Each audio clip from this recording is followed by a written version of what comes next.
ओम शांति। सुनते हैं 15 जुलाई 2021 के बाप दादा के साकार महावाक्य। बाबा कहते, मीठे बच्चे, तुम विकारों का दान दे दो तो राहु का ग्रहण उतर जाएगा। दे दान तो छूटे ग्रहण।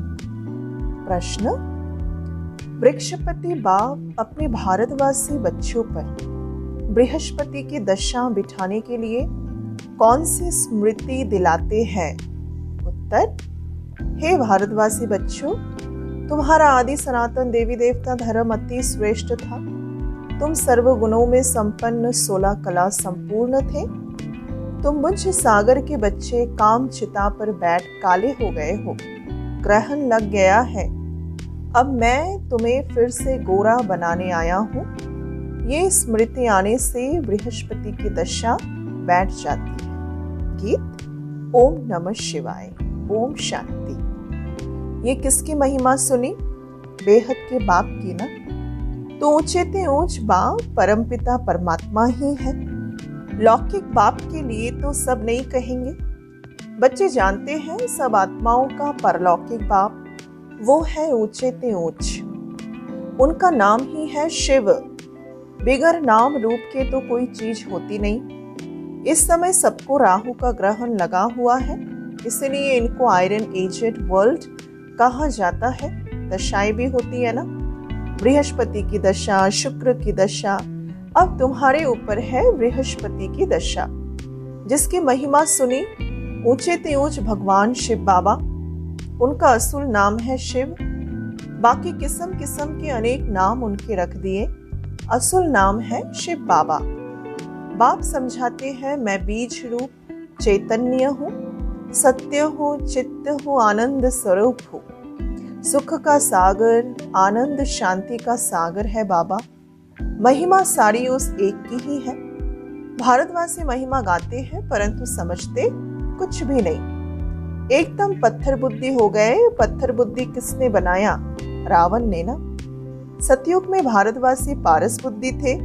आज से 5000 वर्ष पहले ये भारत पारसपुरी था, जिसमें देवी देवताएं रहते थे। भारत ही अविनाशी खंड गाया हुआ है। तो बाबा आगे कहते, भारत में ही पारस बुद्धि देवताएं थे। इस समय देखो पत्थर बुद्धि सब पतित रहते हैं। भारत ही था पहले पारस बुद्धि। और पत्थर बुद्धि का मतलब है कि अभी हर एक मनुष्य आत्माओं के अंदर बुराइयों रूपी रावण ने जो घर कर लिया, इसी को बाबा ने कहा पत्थर बुद्धि। पतित कैसे बनते ये भी बाबा ने समझाया। द्वापर से जब काम चिता पर बैठे हैं तो सारी आत्माएं काले बन जाती हैं। काम अग्नि में सब भस्म हो गए। उसमें भी खास भारत की बात है। भारत में पारस बुद्धि देवताओं का राज्य होता था। उनको विष्णुपुरी राम राज्य भी कहा जाता था।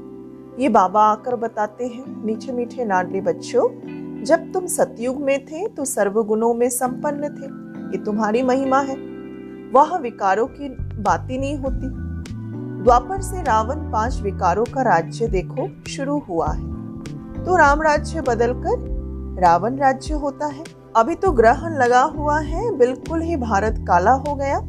बृहस्पति की दशा सबसे अच्छी होती है। भारत पर बृहस्पति की दशा सतयुग में थी। फिर त्रेता में शुक्र की दशा, तो 2 कला कम हो गई। उसको कहा जाता है सिल्वर एज, त्रेता को। फिर द्वापर कलयुग आया। सीढ़ी उतरते उतरते शनिचर की दशा हुई।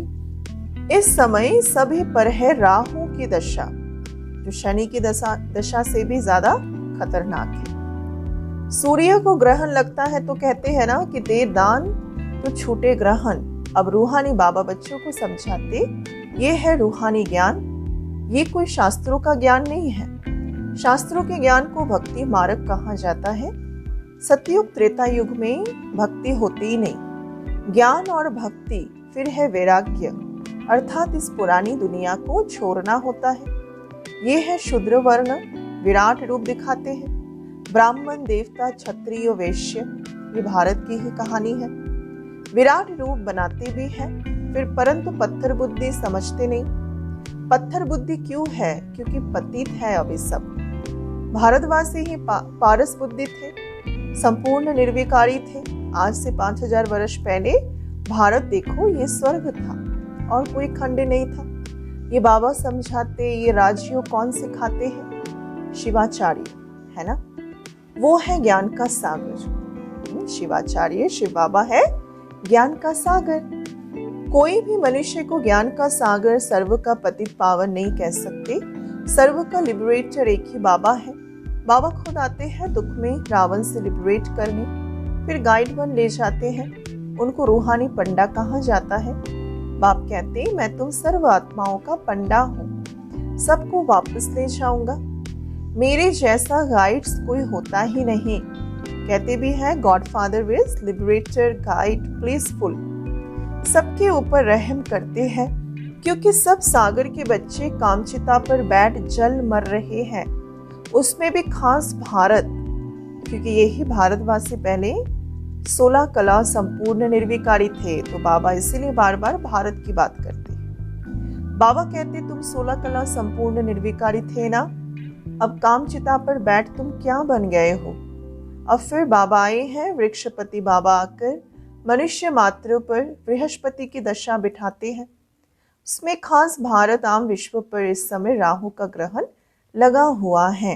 बाबा कहते मैं ही आकर भारत खास और आम दुनिया की सदगति करता हूँ। तुम यहाँ आए हो पारस बुद्धि बनने, मोस्ट बिलवेट बाबा आए हैं। तो बाबा हुआ सभी आशिकों का एक माशुक है। वो सब नेशन में लिंग जरूर बनाते हैं, क्योंकि सबका बाप है ना। शिव के मंदिर भारत में बहुत हैं, जिसको शिवालय कहते हैं। सतयुग में है देवी देवता धर्म के मनुष्य, परंतु वो धर्म कब था, उनका राज्य कब था, ये पता ही नहीं है अभी मनुष्य को। सतयुग की आयु लंबी चौड़ी लिख दी। बाबा बैठ समझाते तुम्हारे ऊपर अब बृहस्पति की दशा बैठ रही है। किस जन्मों के लिए? वृक्षपति है ज्ञान का सागर, पतित पावन, जिसको सभी पुकारते हैं। तुम माता पिता, हम बालक तेरे, सब उनकी ही तो महिमा करते हैं। बरोबर सतयुग त्रेता में सुख घनेरे थे, जबकि बाबा हेवनली गॉडफादर है, स्वर्ग का रचयिता है। तो जरूर हम भी स्वर्ग में होने चाहिए। बाप समझाते तुम सब स्वर्गवासी थे, अब तुम नरकवासी बने हो। भारत का ही आदि सनातन देवी देवता धर्म है। जैसे क्रिश्चियन धर्म के हैं, वो क्रिश्चियन धर्म के ही चले आते। बाबा कहते तुम देवी देवता धर्म वाले अपने धर्मों को क्यों भूल गए हो, जबकि तुम देवी देवता धर्म के थे। बाबा स्मृति दिलाते तुम्हारा सबसे श्रेष्ठ धर्म और कर्म था। अभी तुम नीच पापी कंगाल बन गए हो। तुम हो ही देवताओं के पुजारी, फिर अपने को हिंदू क्यों कहला रहे हो? भारत का ये देखो क्या हाल हो गया। जो देवता धर्म के हैं वही विकारी बनने के कारण अपने को देवता नहीं कह सकते। तो बाबा कहते हैं अभी इस पति दुनिया का अंत है, महाभारत लड़ाई भी खड़ी है। भगवानुवाच है, हम तुमको सतयुग के लिए राजयोग सिखाते हैं। भगवान तो एक ही है, हम उनके बच्चे शालिग्राम हैं। बाबा कहते तुम पूज्य थे, वही पुजारी भगत बन गए हो। अब फिर ज्ञान लेते हो पूज्य देवता बनने। फिर द्वापर से तुम पूज्य सो पुजारी बन जाएंगे। तुम पूरे 84 जन्म लेते हो। जिन्होंने 84 जन्म लिए वही आकर अभी ब्रह्म कुमार कुमारियां बनेंगे। ये ज्ञान उन्हीं को भाएगा, बुद्धि में बैठेगा। ब्रह्मा द्वारा आदि सनातन देवता धर्म की स्थापना ये गाया हुआ है ना। तो प्रजापिता है, बहुत बच्चे भी होंगे ना। फिर वो तो जरूर यहाँ होने चाहिए साकार दुनिया में। कितनी ढेर प्रजा है, इन ब्राह्मणों को ही फिर देवता बनना है। बाबा आकर शूद्र से बदल ब्राह्मण धर्म की स्थापना करते हैं। इस संगम युग पर ही आदि सनातन देवी देवता धर्म की स्थापना होती है। ये है कल्याणकारी संगम युग। इस लड़ाई को ही कल्याणकारी कहा जाता है। इस विनाश के बाद ही फिर स्वर्ग के गेट्स खुलते हैं।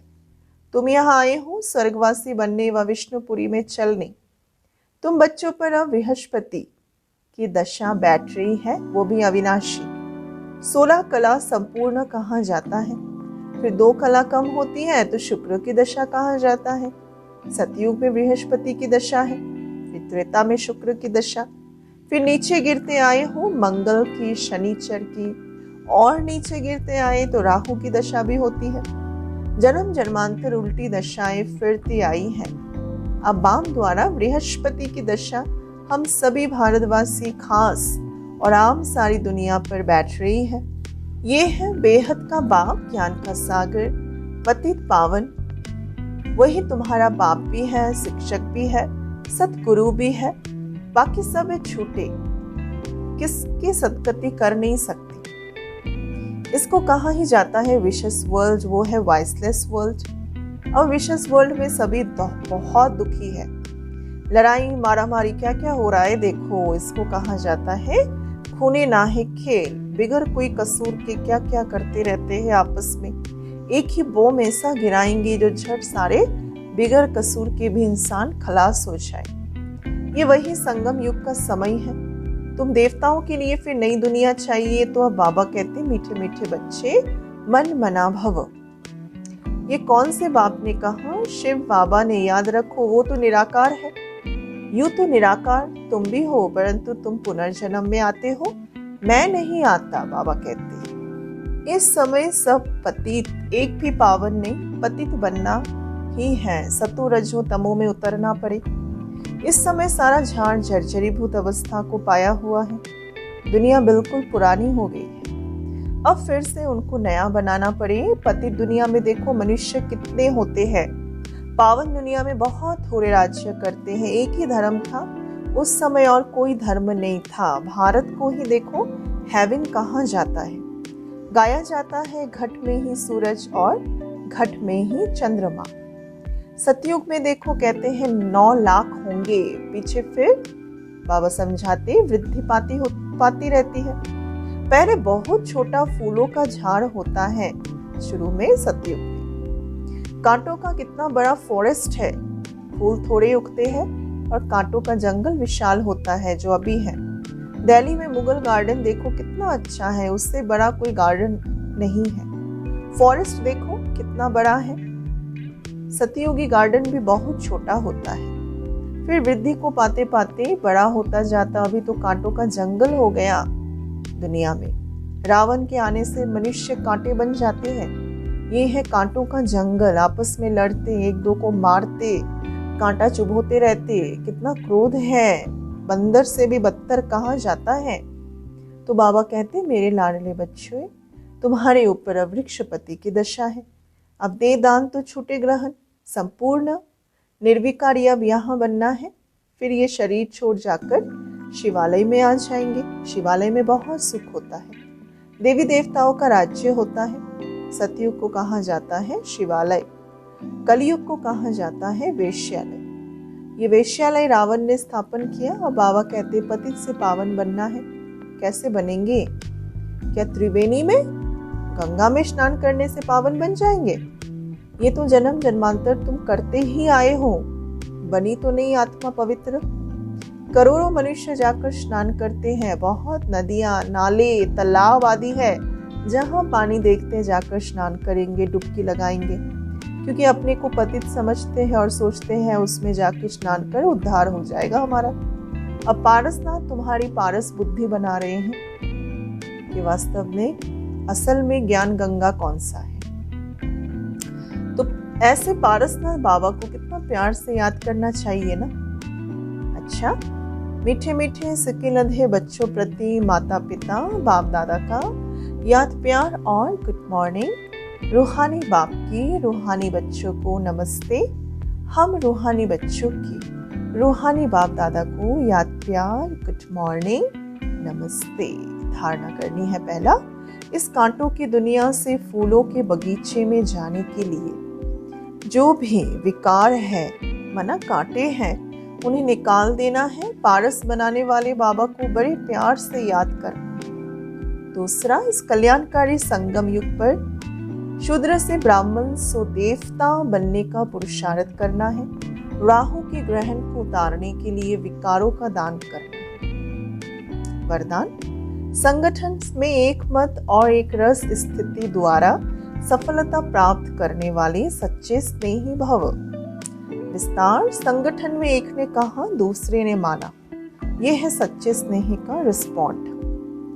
ऐसे स्नेही बच्चों का एग्जाम्पल देख और भी संपर्क में आने के लिए संगठन में वो हिम्मत रखती है। संगठन भी सेवा का साधन बन जाता है। जहाँ माया देखती है कि इनकी यूनिटी अच्छी है, घिराव है, तो वहां आने की माया हिम्मत नहीं रखती।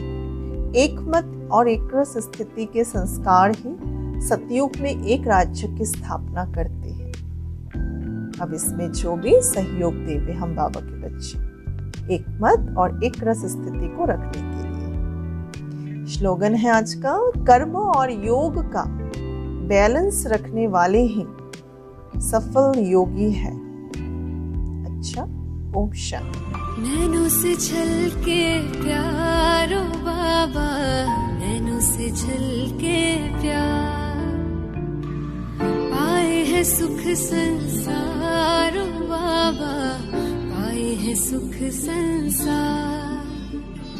निर्मल निर्मल किरणें आती, भालते हैं सौभाग्य सजाती, तिलक लगा